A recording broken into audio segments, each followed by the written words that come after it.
जब देवराज इंद्र की वजह से छिन गया था उनसे स्वर्ग का सिंहासन। कहते हैं देवराज इंद्र स्वर्ग के राजा थे, लेकिन उनकी कुछ गलतियों के कारण उन्हें स्वर्ग से भागना भी पड़ गया था। कारण ये था कि उन्हें गुस्से का सामना करना पड़ा था। जी हाँ, ऋषि मुनि दुर्वासा के गुस्से के और उनके श्राप के कारण देवराज इंद्र को उनका सिंहासन छोड़कर भागना पड़ा था, क्योंकि असुरों ने स्वर्ग पर आक्रमण कर लिया था। आपने देवराज इंद्र के बारे में तो सुना होगा, लेकिन ऋषि दुर्वासा वो है जो सबको श्राप देते रहते हैं। कारण उनका ऐसा ही नहीं, कारण ये है कि उन्हें गुस्सा बहुत तेज आता है।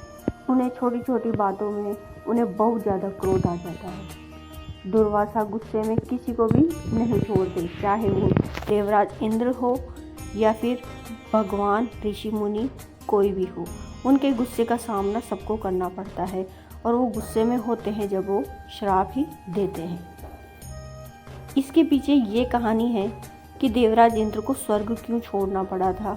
इसके कारण तो दो हैं, लेकिन एक कारण ये भी है कि एक बार की बात है, भगवान विष्णु ने सबको बुलाया था।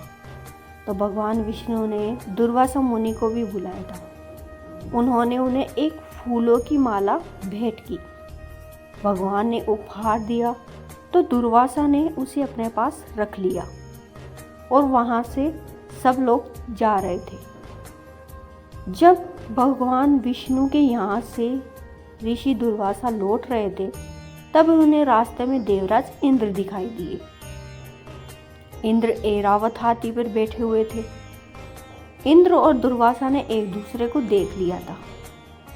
दुर्वासा जी ने सोचा कि देवराज इंद्र तो त्रिलोकापति है, स्वर्ग का राजा है, तो भगवान विष्णु की ये दिव्य माला मेरे पास क्या काम करेगी, मैं इसे इंद्र को भेंट कर देता हूँ।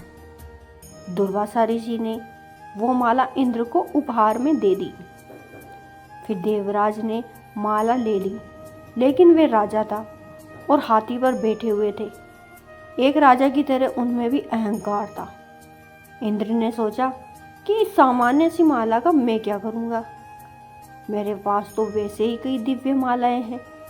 ऐसा सोचकर इंद्र ने वह माला अपने हाथी के ऊपर डाल दी, जबकि इंद्र को एक संत के द्वारा दी गई माला का सम्मान करना चाहिए था। ऐरावत हाथी ने अपनी सूंड ऊपर की और वो माला पकड़कर नीचे डाल दी, फिर अपने पैरों के नीचे कुचल दी। दुर्वासा मुनि ने ये सब देखा तो उनको क्रोध आ गया और वो भड़क गए। क्रोधित होकर दुर्वासा ने कहा कि इंद्र, मैं तुम्हें अभी श्राप देता हूँ कि तेरा राज्य चला जाएगा, तेरा वैभव चला जाएगा, तू श्रीहीन हो जाएगा। दुर्वासा जी के श्राप के कारण ऐसा ही हुआ। देवता और असुरों ने आक्रमण कर दिया था स्वर्ग पे, जिसमें देवताओं की पराजित हुई थी। देवराज इंद्र को स्वर्ग से भागना पड़ गया था। इसके बाद सभी देवी देवता त्रिदेव के पास पहुँचे।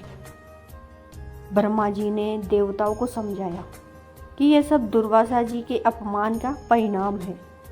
आपको दुर्वासा जी का अपमान नहीं करना चाहिए था। अब उनसे तुम जाकर माफ़ी मांगो। और इस प्रसंग से ये संदेश दिया कि कभी भी अपने माता पिता, गुरु, संत, महात्मा, विद्वानों का और उनके दिए गए उपहारों का अपमान नहीं करना चाहिए, वरना रिश्ते बिगड़ सकते हैं, जीवन में परेशानियां आ सकती है।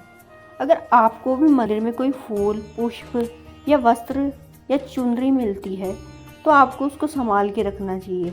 ऐसा नहीं अगर आपको फूल मिला तो आप उस फूल को डस्टबिन में कचरे के पास फेंक रहे हो, तो उससे क्या है, उसकी जो फूल की पवित्रता होती है उससे अपमान होता है। अगर उसे वो पैरों में जाता है तो, जैसे भगवान के ऊपर चढ़ी हुई वस्तु, चाहे से भगवान की फ़ोटो ही क्यों नहीं हो, तो उनको पैरों में या गंदी जगहों पे नहीं डालना चाहिए, इससे आपको पाप लगता है।